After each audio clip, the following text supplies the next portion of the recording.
Meninos, bom dia, tudo bem? Hoje a nossa aula vai ter o foco por uma discussão que às vezes a gente não dá muita importância pelo contexto, ou talvez nem ache que é relevante em relação ao cuidado de enfermagem, mas é um cuidado específico da enfermagem, que são as ostomias, né? Então, essa aula vai estar para vocês em vídeo aula, também vai estar postada em aula, ok? E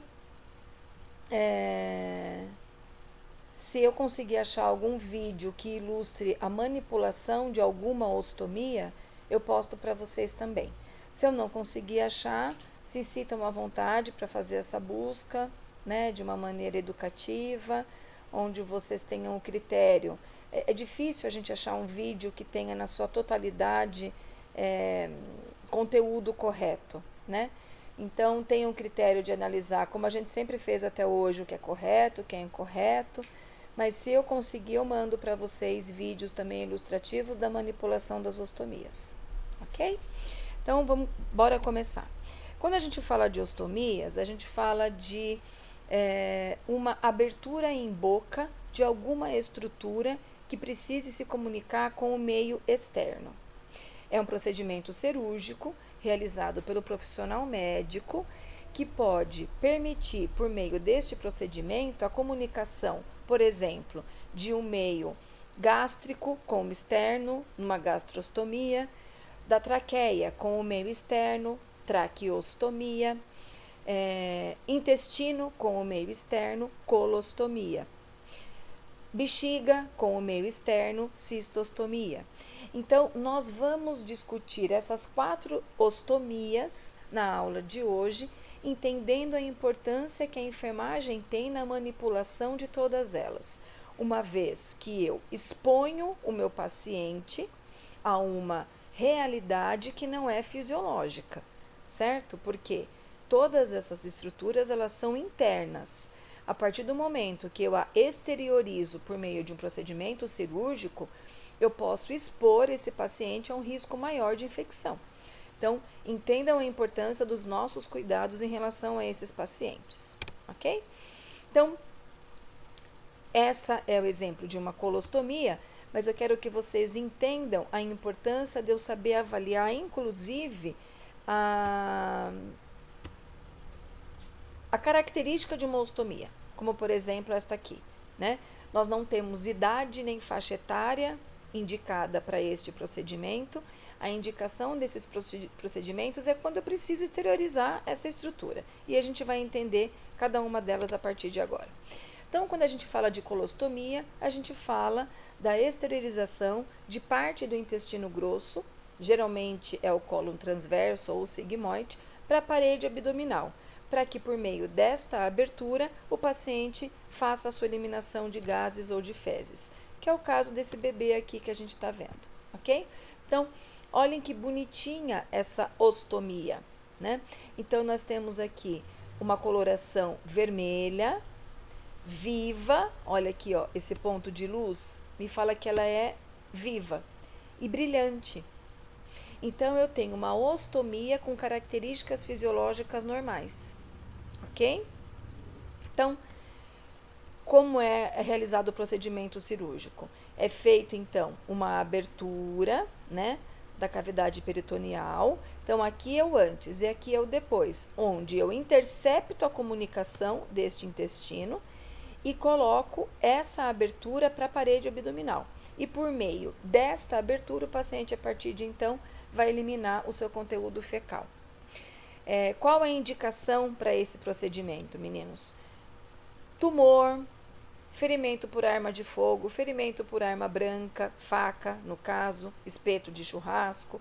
Não sei se eu já comentei com vocês uma vivência que eu tive de pronto-socorro, onde meu paciente chegou na calada de uma madrugada qualquer aí. Ele estava num churrasco, né? Ele estava num churrasco com a família, teve uma briga com o cunhado pegou o espeto de churrasco e introduziu na barriga dele. E na hora de tirar, ao invés de ele fazer o mesmo movimento de introdução, ele levantou. Então, o paciente teve toda a cavidade abdominal perfurada. Quando esse paciente chegou para a gente, a família mesmo colocou na maca lá fora do pronto-socorro e entraram com ele com uma toalha em cima. E aí eu tava, sempre que a gente aborda um paciente na emergência, a gente está de mão enluvada, né? E eu calcei a luva e fui tirar essa toalha para saber o que tinha acontecido, porque a família falava, foi perfurado com um espeto. E na hora que eu levanto a toalha, gente, toda a alça intestinal do paciente está exteriorizada. Toda. Foi o tempo de eu ligar para o cirurgião de plantão, preparar esse paciente com acesso venoso e soro, e encaminhar, verificar sinais vitais e encaminhar esse paciente para o centro cirúrgico. A cirurgia não teve sucesso, infelizmente o paciente foi a óbito, mas entendam o complicador disso, né, dessa exposição intestinal, porque vejam bem, é uma estrutura que ela é interna, ela está protegida por todos os fluidos e todas as camadas internas do organismo, né, da região peritoneal. Então, quando a gente expõe, existe um risco muito grande. No caso da colostomia, é uma indicação terapêutica. Eu posso ter a colostomia permanente ou provisória. Quando eu tenho permanente, é porque meu paciente teve uma lesão intestinal irreversível que ele vai ter que viver com a colostomia para o resto da vida. Quando eu tenho uma colostomia temporária, é porque, exemplo, o paciente teve um tumor em uma região do intestino, eu faço a retirada do tumor por meio cirúrgico, submeto meu paciente a quimioterapia, radioterapia, restabeleço essa função intestinal e depois faz a cirurgia de regressão da colostomia. Entenderam? Então, tem essas duas possibilidades. Essas são as conhecidas bolsas de Caraia, né? Caraia com K e Y, que também é conhecida como bolsa de colostomia. Essas bolsas de colostomia, elas têm o objetivo de, uma vez inseridas, né, por fita adesiva, né, isso aqui é uma fita adesiva, na parede abdominal do paciente, o paciente vai eliminar sua flatulência e seu conteúdo fecal por meio dessa bolsa. Então, olha aqui, que interessante. Isso aqui é a adaptação desta região adesiva ao estômago do paciente, ok? Essa estrutura nós vamos chamar de estoma, certo? Então, esse estoma é por onde vai ser o conteúdo fecal dessa paciente aqui, certo? É um cuidado que pode ser feito pelo próprio paciente, meninos, não necessita de enfermagem o tempo todo.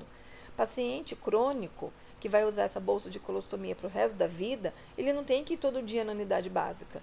Nós empoderamos esse paciente para o autocuidado e ele faz isso na casa dele, certo? Então, aqui está mostrando como eu devo cortar essa estrutura aqui, ó, ela tem um tamanho único, certo? Mas os estomas têm tamanhos diferentes. Então, eu vou recortar e encaixar no estoma de acordo com o meu paciente. O que é importante é que eu não faça uma fixação nem apertada e nem larga demais. Apertada não, porque eu vou machucar o estômago. E larga demais, eu vou permitir que conteúdo intestinal entre em contato com a pele, pode ser irritativa para a pele, tá? Porque a gente tem que pensar que isso são conteúdos intestinais. Olha aqui uma imagem de um estômago que não está adequado, né? Então, aqui a gente tem a incisão cirúrgica do paciente, né? Provavelmente de uma laparostomia.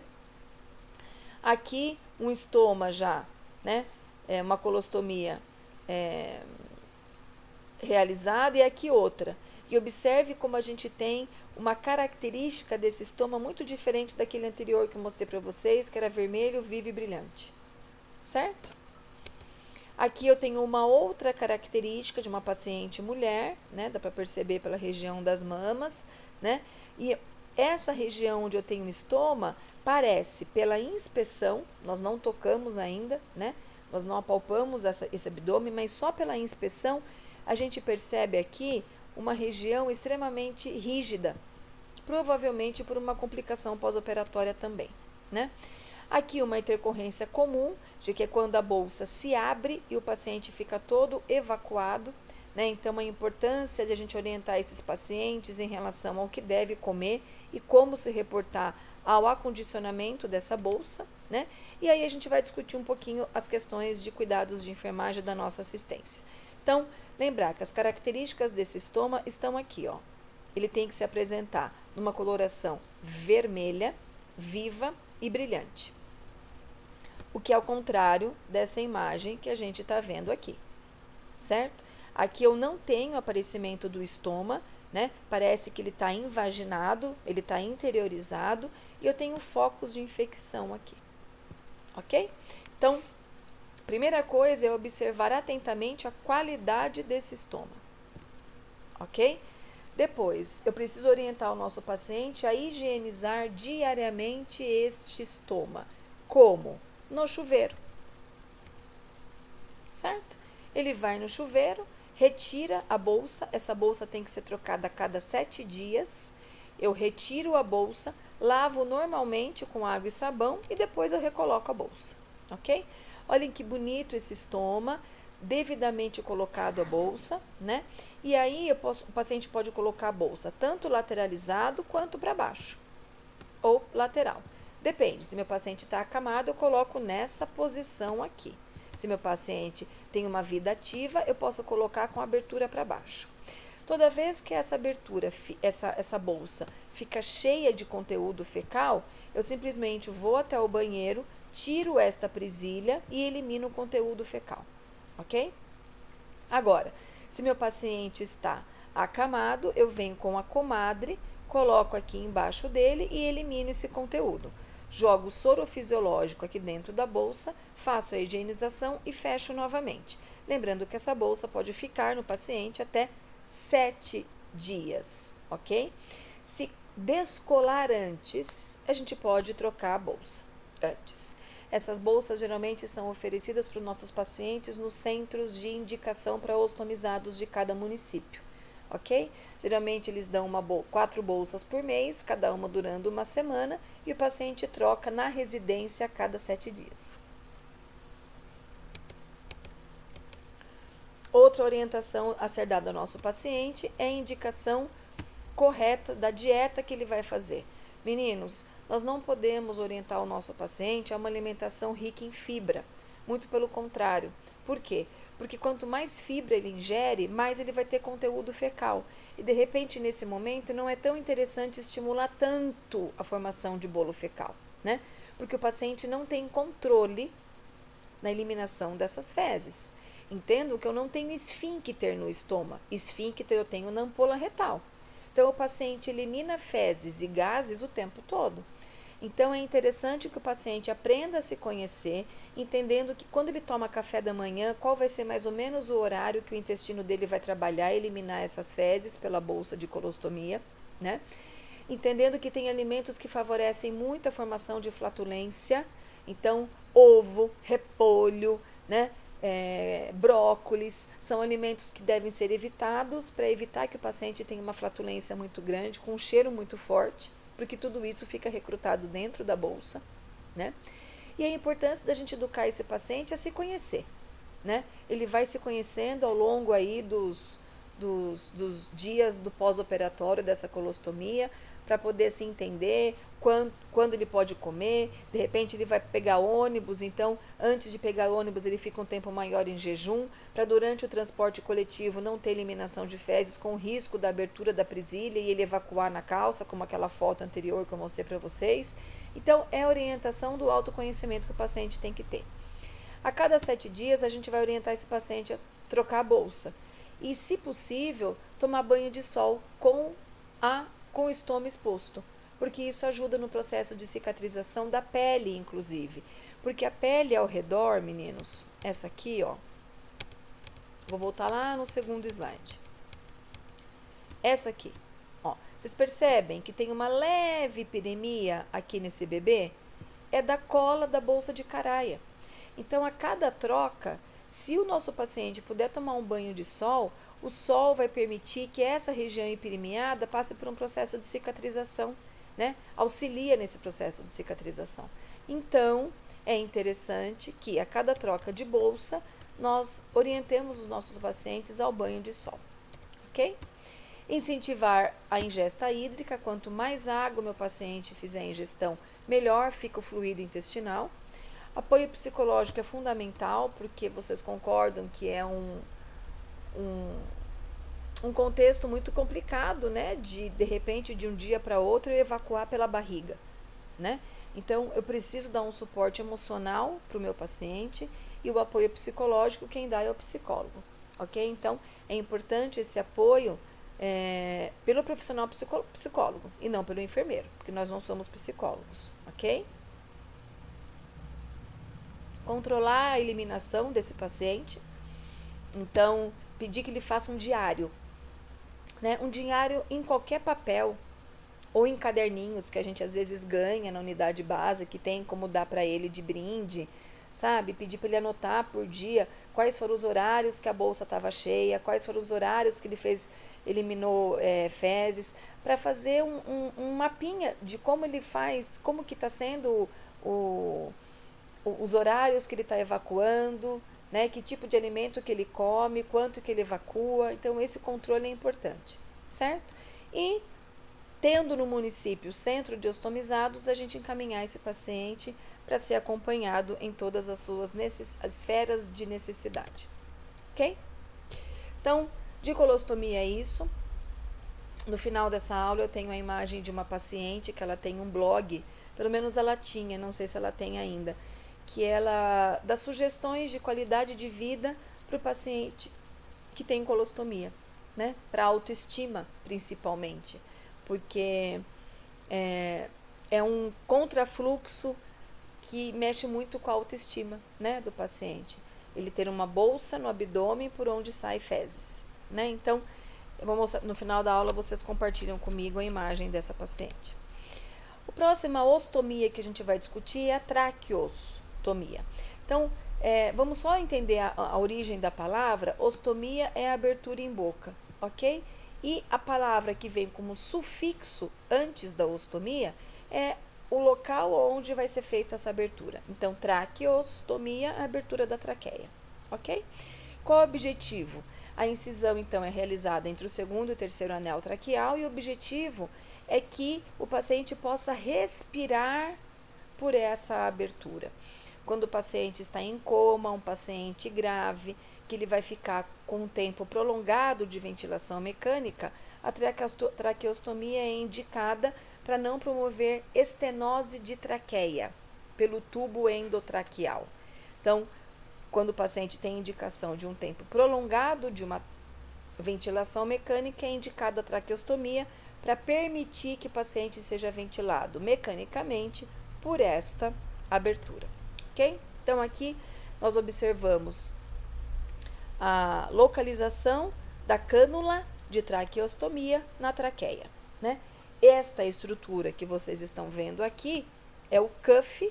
Este cuff tem o objetivo de permitir, uma vez insuflado, ou seja, enchido, que a cânula de traqueostomia não seja eliminada da traqueia por movimento de tosse ou qualquer outro movimento que o paciente possa realizar.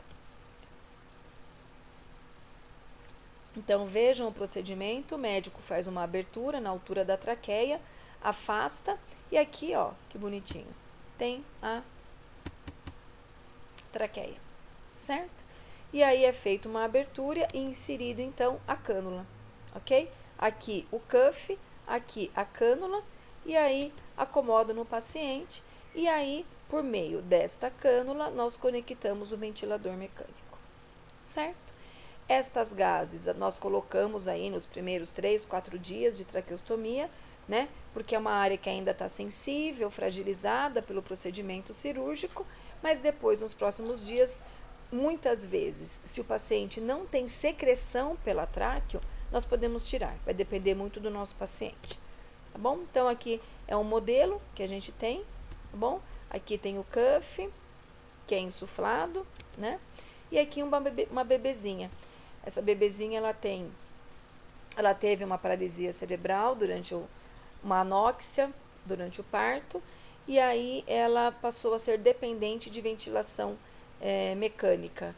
Então, nessa foto ela não está em ventilação mecânica, mas foi necessário colocar essa cânula de traqueostomia e ela respira por esse mecanismo, certo? E a mãe dessa bebê sempre posta imagens na internet para orientar as mães de primeira viagem a como cuidar de uma criança com esse tipo de condição, né, diferente. Muito bem, a nosso cuidado, higienização frequente da área que está realizado, né, inserido a traqueostomia. A aspiração da tráqueo é importantíssima para que o acúmulo de secreção não forme rolha e esta rolha impeça o fluxo aéreo. A troca da fixação sempre que necessário, ok? E sempre avaliar padrão respiratório. Observar se o nosso paciente não faz dispneia, taquipneia, avaliar outros sinais, cianose, confusão mental, ok? Para que nós possamos intervir mediante as intercorrências. Então, aqui nós temos a imagem de um paciente sendo aspirado pela traqueostomia, ok?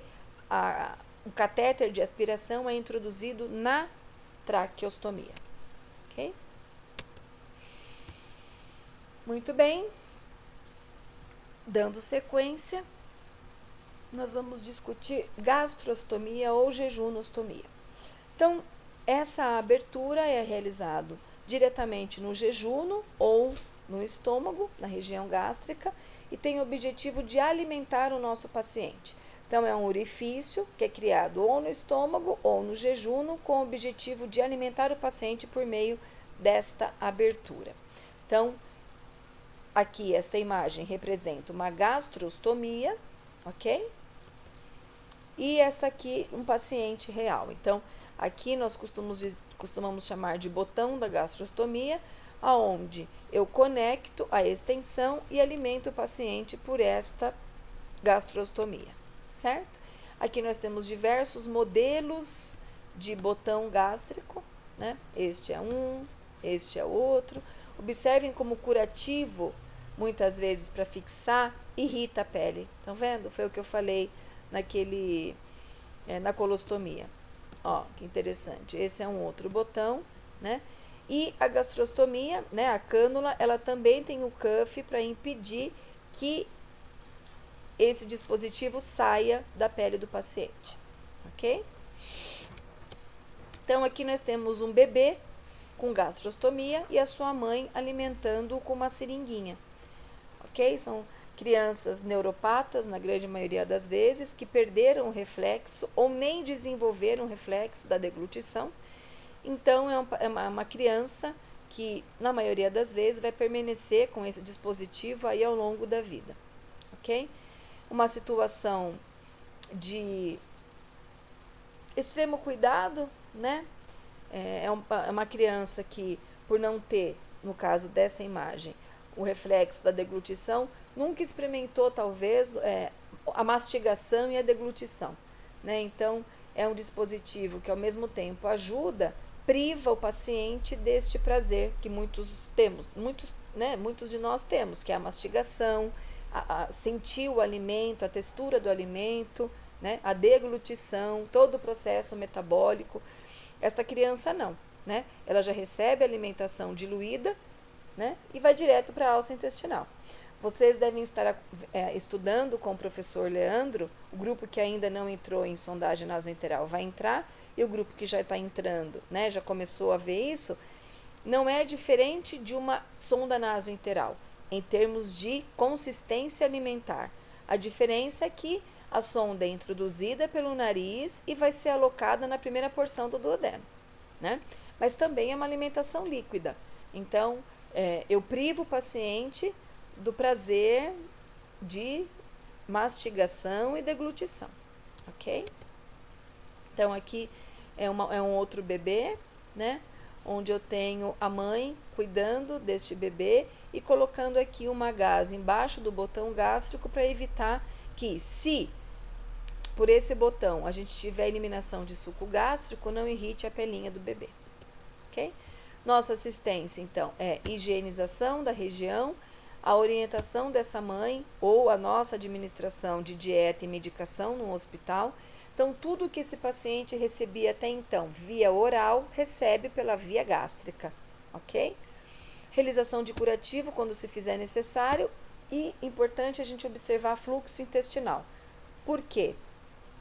Para atentar na ocorrência de diarreia, né? De um cheiro diferente do conteúdo fecal, porque muitas vezes, por meio de uma manipulação inadequada de uma gastrostomia, o paciente pode desenvolver infecção intestinal, né, de acordo com a alimentação. São geralmente pacientes mais fragilizados na questão de imunidade, então a gente tem que tomar cuidado com esse contexto, ok? E perto da finalização da nossa aula de hoje, nós vamos discutir a cistostomia. A cistostomia é uma abertura em boca da cisto, ou seja, da bexiga, ok? Então, é a exteriorização de parte de uma comunicação desta bexiga, né, do meio interno com o meio externo. Por algum motivo, esse nosso paciente deixou de ter um fluxo urinário fisiológico, exemplo, paciente que tem prostatismo, né, por hiperplasia prostática, ou alguma lesão, trauma, ferimento, onde ele não pode usar mais a uretra para eliminar a urina. Então, nós interceptamos esse canal por meio da cistostomia, ok? Paciente que tem câncer na bexiga também ou na uretra, é comum ser realizado a cistostomia, ok? Então, também é um procedimento médico, onde o médico faz a introdução de uma sonda na bexiga, ao cuff novamente, para essa sonda não sair, e aí toda a eliminação de urina desse paciente é feito por meio deste catéter de cistostomia, certo? Então, olha aqui, ó, que interessante essa imagem, né, do médico introduzindo a sonda de cistostomia num paciente do gênero masculino, certo? Então, ele não usará mais o canal uretral para eliminar a urina. Ele vai eliminar a urina diretamente por essa sonda. Por quê? Porque algo obstruiu essa passagem fisiológica. Então, nós vamos permitir a eliminação de urina por esta sonda aqui, ok? Então, no pós-operatório, a gente faz aqui uma proteção dessa região com curativo, porque entendam que qualquer manipulação inadequada promove infecção do trato urinário desse paciente, não do trato urinário, mas de uma cistite, né? Porque o agente bacteriano vai entrar direto e vai para a bexiga, né? Então, não é nem do trato urinário, é direto da bexiga, certo? E o paciente convive normalmente com isso, gente. Então, aqui é um paciente que tem uma cistostomia, que tem uma vida normal. Ele está aqui dentro de uma unidade básica de saúde, né? Que foi passar por consulta. Então, ó, aqui a gente pode fazer sempre um curativo para manter a sustentação dessa sonda, e na parte externa dessa sonda tem o coletor de urina, ok? Que vai receber essa urina toda, certo? Quais os nossos cuidados de enfermagem? Observar se esse paciente está tendo fluxo urinário, anotar volume, aspecto dessa urina, toda vez que ele vai na unidade básica para a gente observar como está a evolução disso. Observar se na inserção do catéter tem sinais flogísticos e orientar esse paciente quanto à higienização e cuidados que ele tenha que ter, né? Não tracionar, não puxar para não irritar a região da cistostomia.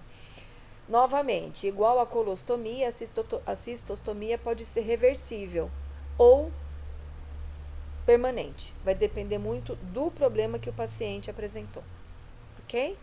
Que pode ser desde um trauma até um câncer, né? Um problema prostático, então é muito relativo, certo?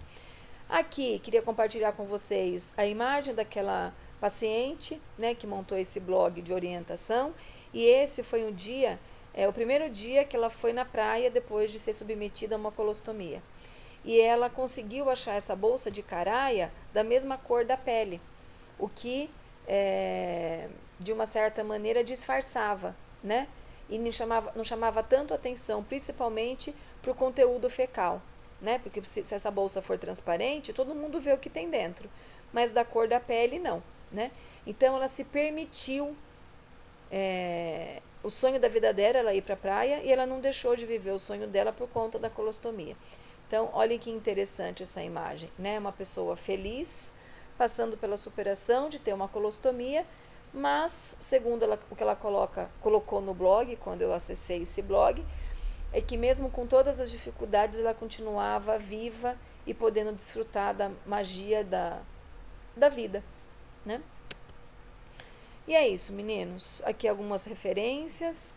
E eu fico à disposição, então, de vocês. Eu quero deixar essa imagem para a gente acabar a aula, porque é uma imagem que representa a superação, né, do ser humano diante das dificuldades. Me coloco à disposição de vocês para qualquer dúvida via fórum e aproveitem o momento da aula para estudarem, aproveitem o momento da aula para desenvolver aí o conhecimento e o aprendizado de vocês, ok? Um bom resto de semana e até semana que vem, se Deus quiser.